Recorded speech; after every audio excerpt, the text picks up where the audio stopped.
नमस्कार, मुद्दा गरम है देख रहे हैं आप। मैं हूं आपके साथ हितेश व्यास। बात आज छत्तीसगढ़ की होगी, जहां लॉ एंड ऑर्डर पर पिछले कुछ अरसे से लगातार गर्मा गर्मी का माहौल है। विपक्ष ने बार बार सरकार पर कानून व्यवस्था ध्वस्त करने का आरोप मढ़ा है। खासकर बलौदाबाजार अग्निकांड के बाद ये विपक्ष और ज्यादा हमलावर होता गया है और लगातार चूंकि इस वक्त सरकार भी सख्त होने की कोशिश कर रही है। आज एसपी कॉन्फ्रेंस में लॉ एंड ऑर्डर पर सरकार ने अपना रुख साफ कर दिया है। सीएम ने त्वरित एक्शन का आदेश दिया है, तो वहीं विपक्ष ने नया पैंतरा खेलते हुए कानून व्यवस्था को लेकर पदयात्रा निकालने का ऐलान कर दिया है।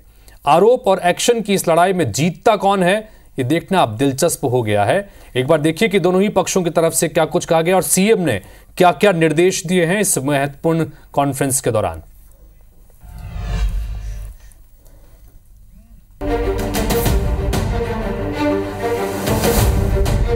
छत्तीसगढ़ में जब से भाजपा की सरकार बनी है, तब से ही बढ़ते अपराध और लॉ एंड ऑर्डर के मसले पर सियासत गर्म है।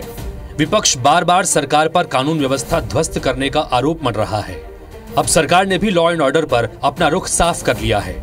रायपुर में चल रही कलेक्टर एसपी कॉन्फ्रेंस में सीएम विष्णुदेव साय ने अपराधों पर लगाम के लिए त्वरित एक्शन का आदेश दिया है। सीएम ने सीएस, डीजीपी, संभागायुक्त और आईजी की मौजूदगी में निर्देश दिया कि कलेक्टर, एसपी आपसी समन्वय से काम करें। संभागों में अपराधों में कमी लाने के लिए बेहतर काम करें। हत्या के मामलों में कार्रवाई में देरी न हो। साथ ही सीएम ने साफ निर्देश दिए कि धार्मिक मामलों में तुरंत कार्रवाई करें और गौ तस्करी और नशे पर लगाम के लिए कार्रवाई की जाए। किसान सम्मान निधि में धोखाधड़ी बर्दाश्त नहीं की जाएगी। साथ ही सीएम ने कहा कि अवैध शराब बिक्री में बहुत शिकायतें मिल रही हैं कि पुलिस संरक्षण के जरिए शराब बिक्री होती है। सीएम ने नसीहत दी कि काम में ऐसी लापरवाही बर्दाश्त नहीं होगी। मुख्यमंत्री जी के निर्देश के अनुसार पूरे प्रदेश में कानून का राज स्थापित होगा और उसे कड़ाई से उसे स्थापित करना होगा, पालन करना होगा। सरकार जहां लॉ एंड ऑर्डर के मसले पर सख्त रुख अपना रही है, वहीं विपक्ष ने कानून व्यवस्था पर सरकार को विफल बताया और प्रदेश में कानून व्यवस्था को लेकर पदयात्रा निकालने का ऐलान किया है। सरकार पूरी तरह से विफल हो चुकी है। सरकार ने कोई योजनाएं भी नहीं है और योजनाएं है, एक दो योजनाएं चला रही, वो भी विफल है और धरातल तक नहीं पहुंच पा रही है। नंबर एक। नंबर दो, कानून व्यवस्था तो चरमरा चुकी है। आप कलेक्टर और एसपी को आप निर्देशित करते हैं सामंजस्य बनाइए।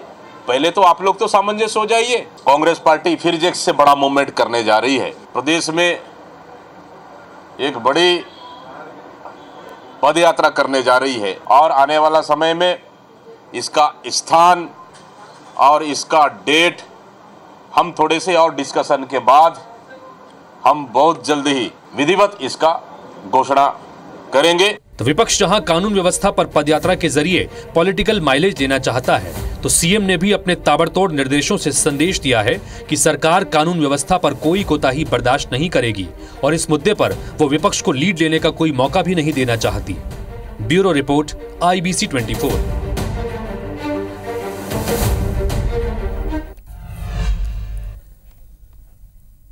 तो कानून व्यवस्था पर जहां विपक्ष लगातार वार पर वार कर रहा है, तो अब एक्शन मोड में सरकार भी नजर आ रही है। बातचीत करने के लिए हमारे साथ में 3 मेहमान जुड़ रहे हैं। डॉक्टर कृष्णमूर्ति बांधी जी भारतीय जनता पार्टी के नेता हैं, पूर्व विधायक हैं।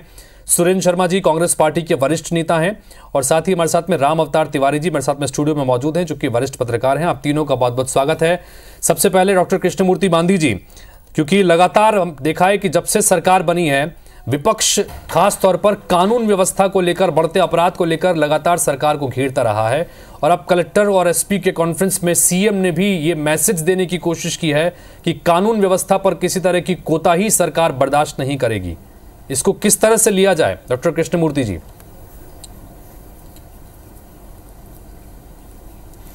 अभी हितेश जी, आप देख रहे हैं कि छत्तीसगढ़ की सरकार अभी साल भर उसको पूरे नहीं हो रहे हैं, लेकिन माननीय विष्णुदेव जी से की सरकार जो है जनता से जो वादा किया था और उस पर करते चली जा रही है और बेहतर व्यवस्था बनाने के दृष्टि से सरकार छत्तीसगढ़ में एक बेहतर कानूनी व्यवस्था बनाने की दृष्टि से बेहतर व्यवस्था के लिए नए अलग अलग निर्णय ले रहे हैं, नए नए निर्देश कानून की तैयारी कर रहे हैं। लेकिन अगर इस 8 महीने की तुलना में कांग्रेस अपने गिरेबान में झांक करके देखे कि उनके कार्यकाल का जो 9-10 महीने का जो कार्यकाल था, नेशनल क्राइम ब्यूरो रिपोर्ट से भी देख ले किस तरीके से अनुसूचित जाति जनजाति और किस तरीके से चाकूबाजी का उदाहरण बनता था छत्तीसगढ़ में। वह आप देख लीजिए, आंकड़ों में देख लीजिए, ये स्पष्ट हो जाएगा कि कांग्रेस अपने गिराबान में झांक करके देख ले वो। अभी जबकि हम अभी इस पीरियड में चुनावी दौर से गुजर रहे हैं, हम बेहतर व्यवस्था बनाने का काम कर रहे हैं, लेकिन कांग्रेस के पास कोई मुद्दा विहीन है, इसलिए इन मुद्दों को लेकर के एक राजनीतिक तौर पर अशांत पैदा करने के लिए यह बातें कांग्रेस के द्वारा कही जा रही है। सुरेंद्र शर्मा जी क्या कहेंगे इस पर? डॉक्टर कृष्णमूर्ति बांदी जी कह रहे हैं कि कांग्रेस मुद्दा विहीन है, इसलिए लगातार इस तरह के आरोप लगाए जा रहे हैं, और अगर कंपैरिजन करेंगे पिछले 5 साल जो कांग्रेस सरकार के थे उसके मुकाबले में अपराध में कमी आई है, उनका यह कहना है। लगातार सरकार इस मोर्चे पर काम कर रही है। सुरेंद्र जी क्या कहेंगे इस पर? हितेश जी, दरअसल में हमारे मित्र हैं बांधी जी, शायद भारतीय जनता पार्टी के लिए लॉ एंड ऑर्डर मुद्दा नहीं। बलौदाबाजार का कलेक्टर ऑफिस चल जाना, एसपी ऑफिस चल जाना, कल 4 लोगों की हत्या हो जाना, परसों बलरामपुर में 5 करोड़ की लूट हो जाना, रायपुर में गोली चल जाना, गुंडे बदमाशों के द्वारा सरेआम हथियार लेकर के प्रदर्शन करना, ये शायद भारतीय जनता पार्टी के लिए मुद्दा नहीं है। मगर इस तरह से कल के कॉन्फ्रेंस में और आज के कॉन्फ्रेंस में माननीय मुख्यमंत्री जी ने स्वयं स्वीकार कर लिया है कि ये मुद्दे हैं और इस मुद्दे से सरकार चिंतित है। और मैं तो ये कहता हूं कि कांग्रेस का रोना बंद कर दीजिए। 5 साल हमारी सरकार चली, जैसे भी चली, आज जनादेश आपके पास है, सरकार की जिम्मेदारी आपकी है, लोगों की सुरक्षा मुहैया कराने की जिम्मेदारी आपकी है, और सारी योजनाओं को, चाहे सड़क का मामला हो, बिजली का मामला हो, अस्पताल में जो अव्यवस्था फैली उसका मामला हो। अब ये अगर सोचते हैं कि जो इंस्पेक्टर के परीक्षा दिए हुए लोग आंदोलन कर रहे हैं, ये मुद्दा नहीं है। दैनिक वेतन भोगी लोग का आंदोलन कोई मुद्दा नहीं है। शिक्षक शराब पी करके स्कूल आ रहे हैं, ये मुद्दा नहीं है। लड़कियां स्कूल में बियर पी रही हैं, मुद्दा नहीं है। तो मुद्दा किसको कहते हैं? कृष्णमूर्ति जी जवाब दीजिएगा इसका।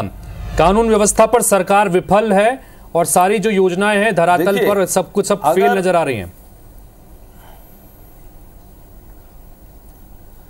हम अच्छी तरीके से जानते हैं हितेश भाई कि कांग्रेस के ज़माने में हमने जब विधानसभा के सत्र में कानून व्यवस्था को लेकर के बहस करते थे तो यह स्वीकार कर देते हैं। माननीय मुख्यमंत्री भूपेश बघेल जी के विधानसभा क्षेत्र में हत्याएं होती है, बाप बेटे को, माँ बाप को मार दिया, आज तक उसको पता नहीं चल पाता है। हमने वो दौर भी देखे हैं किस तरीके से अनुसूचित जाति के हैं, किस तरीके से जेलों में हत्याएं होती थी, कैदियों के बाद हत्याएं होती थी, और किस तरीके से तालिबानी स्टाइल में हत्याओं का दौर शुरू हो गया था। लोग हत्या करते थे और वीडियो बना करके देते थे। ऐसा विभत्स दृश्य छत्तीसगढ़ ने कांग्रेस के कार्यकाल में देखा है। आज तो मुख्यमंत्री जी कानून व्यवस्था को और मजबूत बनाने के लिए तरह तरह सजगता के साथ निर्देश दे रहे हैं कि बेहतर से बेहतर व्यवस्था होना चाहिए और कहीं कोई बातचीत होगी उसको करना चाहिए। और रही से माननीय सुरेंद्र शर्मा जी बहुत साल अलग अलग विभागों के अलग अलग मुद्दों की बात करते हैं, तो कभी विधानसभा क्षेत्र में या ऐसा एक मुद्दों पर बहस कर लीजिए कि हम किस तरीके से भारतीय जनता पार्टी का माननीय विष्णुदेव साय जी की सरकार जो है छत्तीसगढ़ में चल रही है, किस तरीके से लोक लुभावने सहजता सरलता के साथ चल रही है, इस पर बातचीत कर रहे हैं। डॉक्टर कृष्णमूर्ति जी, दीपक बैच को आपने सुना होगा, दीपक बैच कह रहे हैं कि जनता और सरकार के बीच में अधिकारी पिस रहे हैं। चूंकि अभी अधिकारियों से ही मुख्यमंत्री मुखातिब हैं, वो कह रहे हैं कि जनता और सरकार के बीच में अधिकारी पिस रहे हैं। क्या ऐसी स्थिति है?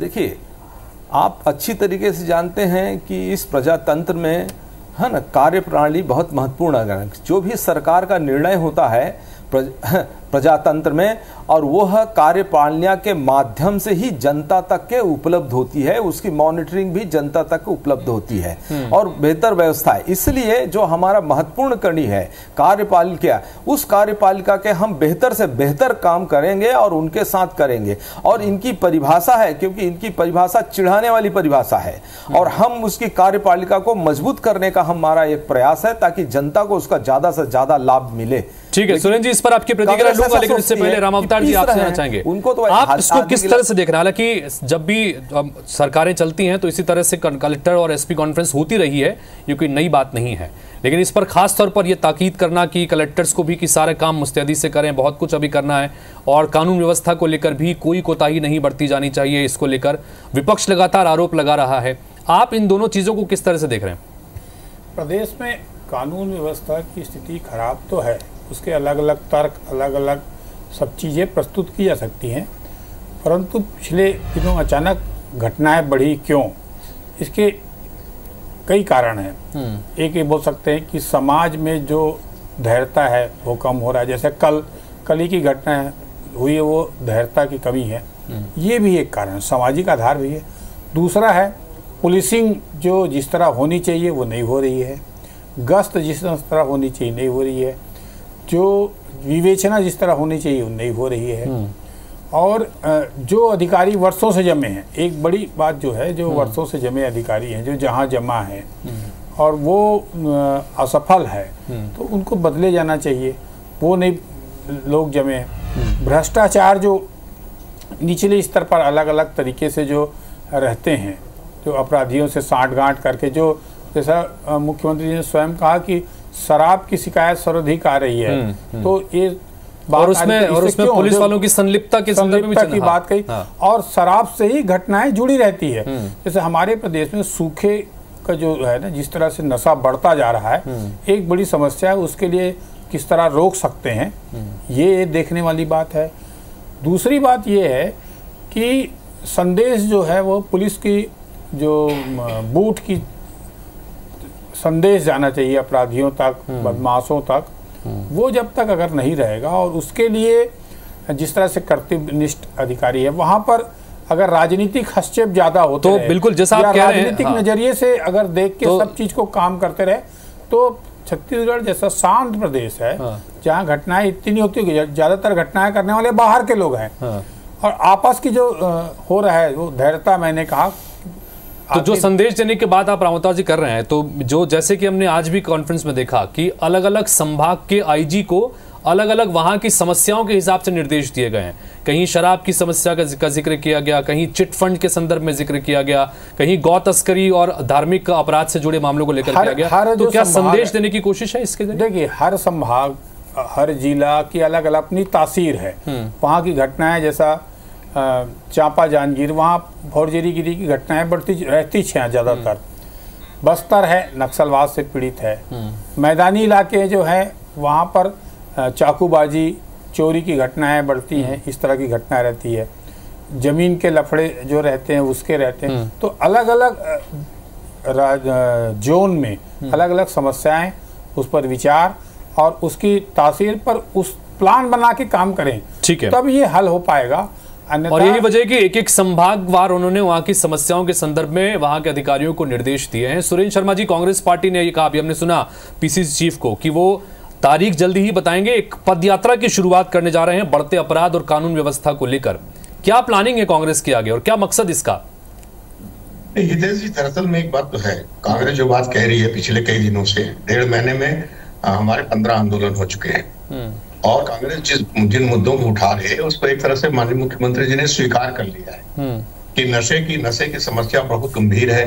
गौ तस्करी के मामले में जो घटनाएं घट रही हैं, या अन्य जो धार्मिक जो बार बार आंदोलन की स्थिति निर्मित हो रही है, इसको सबको मुख्यमंत्री जी ने स्वीकार कर लिया है।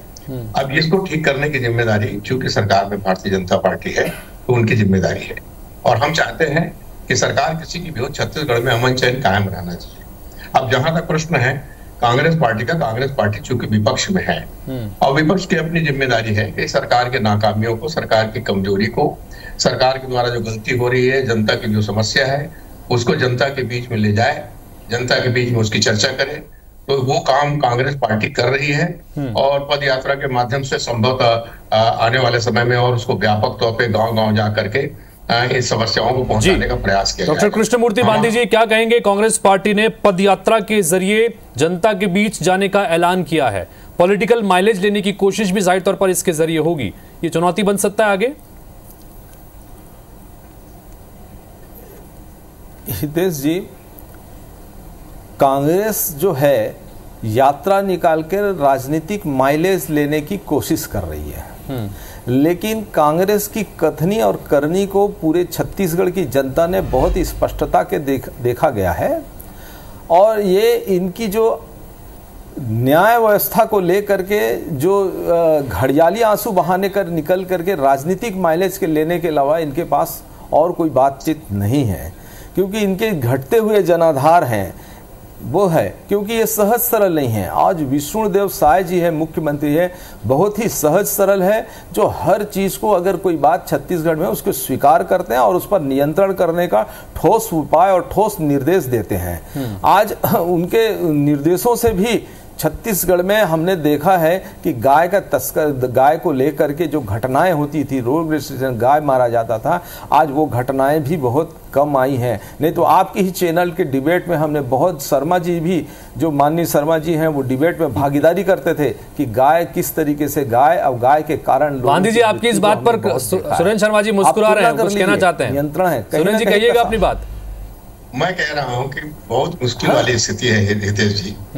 गाय जो अभी मर रही है वो कम है बोलते हैं, तो ज्यादा किसको बोलते हैं? आज आप देखिए, इन्होंने गौठान बंद कर दिया है, अब तमाम जिस तरफ भी निकल जाएंगे, गाय या तो गाड़ियों से मर रही है या गाय में टकरा के लोग मर रहे हैं। और ये रोज के दिन की घटना है ना, रोज अखबार पढ़िए तो 14 गाय मर गई, 15 गाय मर गई, भैंस मर गया। ये दरअसल में मेरे समझ में नहीं आता कि भारतीय जनता पार्टी समस्या किस चीज को समझती है।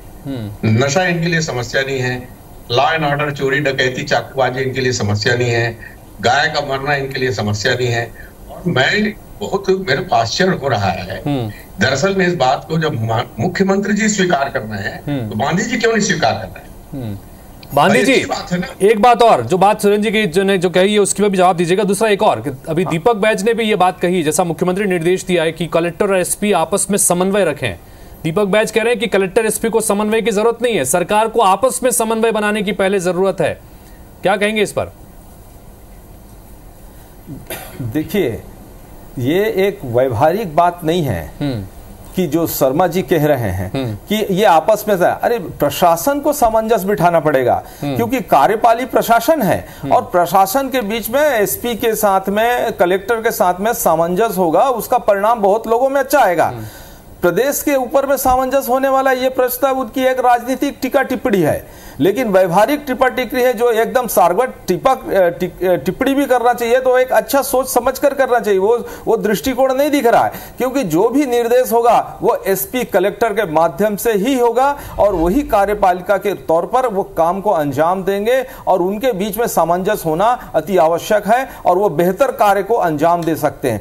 राजनीति के ऊपर की है, वो ऐसा नहीं है कि कांग्रेस में जिस तरीके से केंद्रीय नेतृत्व चलता है कई टूट कई फूट के साथ में, वो ऐसा नहीं है। इनके कई नेताओं ने, इनके ही विचारधारा से खत्म हो गए हैं ये लोग। तो हितेश जी, मेरा ये कहना है कि जो शर्मा जी, सुरेंद्र शर्मा जी कह रहे हैं कि मुद्दे नहीं है, मुद्दे हैं, उस पर सब पर काम कर रहे हैं। ठीक है सुरेंद्र जी जवाब दीजिएगा, क्योंकि आपने बहुत सारे चीजें विरासत में पहले भी छोड़ के रखा हुआ है। कांग्रेस के नेताओं में आपसी तालमेल नहीं है। तो भाई मैं क्या पूछ रहा हूँ, विजय बघेल जी ने पत्र क्यों लिखा, बृजमोहन अग्रवाल जी ने पत्र क्यों लिखा? क्या माननीय मुख्यमंत्री जी से उनकी भेंट मुलाकात नहीं होती, या संवाद नहीं है, संवादहीनता है, या समन्वय नहीं है? भाई मैं कह रहा हूं कि कांग्रेस ने क्या किया, इस बात को छोड़िए ना। सरकार आपकी है, जवाबदारी आपकी है, जिम्मेदारी आपको लेनी है। हम तो विपक्ष में है ना, हम तो अपनी जिम्मेदारी पूरा करेंगे। अब समन्वय हमारा कैसा है उसकी चिंता छोड़िए, हम तो सरकार के बाहर हैं। आप बृजमोहन अग्रवाल जी के पत्र का जवाब दे दीजिए, आप विजय बघेल जी के पत्र का जवाब दे दीजिए। और जो विजय बघेल जी बोल रहे हैं कि अगर आपने इन लोगों को नियुक्ति नहीं दी, आप हाई कोर्ट के आदेश को पालन नहीं कर रहे हैं, सुप्रीम कोर्ट के आदेश को पालन नहीं कर रहे हैं, उसको भी पालन नहीं कर रहे हैं, तो दिक्कत ये है कि जवाबदारी भारतीय जनता पार्टी की बनती है बांधी जी। ठीक है बांधी जी, जवाबदारी बनती है सरकार की, और आपकी ही पार्टी के नेता ही चिट्ठियां लिख रहे हैं, सवाल उठा रहे हैं। देखिए, छत्तीसगढ़ के जनहित के मामले, न्याय के मामले, मुद्दों के मामले निश्चित तौर पर भारतीय जनता पार्टी सत्ता में करेगी, लेकिन आप विपक्ष होने के नाते एक आपकी विपक्षी धर्म है, आप एक व्यवहारिक और सैद्धांतिक तरीके से बात के मुद्दों को तो बनाएं कि अगर आज हम कलेक्टर निर्देश को सामंजस्य बनाते हैं तो वो सामंजस्य बनाने के प्रयास करते हैं, तो आप बोलते हैं कि नहीं ये जरूरी नहीं है, ये ऊपर वालों का सामंजस्य बनना चाहिए। ये क्या तर्कहीन है? आप कहते हैं कि भारतीय जनता पार्टी के नेताओं के बीच में विजय बघेल जी का है, विजय बघेल ने निश्चित जो बातें हैं, लोगों की बातें हैं, वो सरकार तक अवगत कराने, सक्षमता से अवगत करा रहे हैं, दिलेरी के साथ अवगत करा रहे हैं। वो हम तो उनका स्वागत करते हैं कि वो एक ठीक है, अगर वो अवगत करा रहे हैं तो उसमें उसका स्वागत करते हैं। ये बात गांधी जी का कहना है। रामावतार जी, आप बात कहना चाह रहे थे, अपनी बात भी रखिएगा। चिट्ठी लिखने की जरूरत क्यों पड़ गई हितेश जी? है ना, ये कोई मुद्दे की बात नहीं, केवल इनके है कि कांग्रेस के पास से बात कर लेते मुद्दे उठाने के लिए विवेक के साथ सही मुद्दे हैं, वो भारतीय जनता पार्टी के लिए एक बात आ सकती है। चिट्ठी लिखने का मतलब गांधी जी कुछ न कुछ गड़बड़ है। हम लोग जब चिट्ठी लिखा करते थे ना, तो आप लोग बोलते थे बहुत गड़बड़ चल रहा है, कांग्रेस के बीच में झंझट चल रहा है। आज आपके भी नेता लोग चिट्ठी लिख रहे हैं, ब्रिजमोहन अग्रवाल जी चिट्ठी लिख रहे हैं, विजय बघेल जी चिट्ठी लिख रहे हैं, आने वाले समय में पता नहीं कौन कौन और चिट्ठी लिखने वाला है। तो अच्छा है, सामंजस्य के साथ काम कीजिए आप लोग, हम तो चाहते हैं। चलिए, कानून व्यवस्था को लेकर चिट्ठियां बहुत चल रही हैं और सुरेंद्र जी कह रहे हैं कि हमारी जब सरकार थी तो हम भी चिट्ठियां लिखते थे। चिट्ठी लिखना और उसका संदर्भित होना, आप किस संदर्भ में चिट्ठी लिख रहे हैं, किस संदर्भ में चिट्ठी लिख रहे हैं, ये मायने रखता है। विजय बघेल जी किस संदर्भ में चिट्ठी रख रहे हैं? आपने छत्तीसगढ़ में जो छत्तीसगढ़ के संदर्भ में आपने टीएस बाबा ने लिखा कि ये लोगों, गरीब लोगों को मकान आवास नहीं मिल रहा है। चलिए, तिवारी जी भी कुछ कहना चाह रहे हैं, रामावतार जी भी कुछ कहना चाह रहे हैं, उनकी बात भी सुन लेते हैं एक बार। तिवारी जी अपनी बात रखिएगा। और एक महत्वपूर्ण सवाल, चूंकि एक तरह से मैं क्लोजिंग सवाल भी आपसे पूछ रहा हूं कि क्या ये जो जिस तरह से एक के बाद एक ताबड़तोड़ निर्देश सीएम ने दिए हैं, इसकी वजह से एक सख्त शासन का निर्देश या उसका संदेश देने की कोशिश भी इसके जरिए है? निश्चित तौर पर है ये चीजें, क्योंकि सीएम साहब सौम्य सरल है, तो उनके अपने आदर ने कड़कपन, नौकरशाही को लगाम लगाने का, घुड़सवार करने की कोशिश, प्रशासन को गति देने की कोशिश, आज ये प्रेस कॉन्फ्रेंस के द्वारा ये करने की कोशिश है। तो ये एक सरकार जो है ऐसे समय लगातार बैठक कोई भी रहे करती है और ये संदेश देती है कि हम क्या बोल रहे हैं।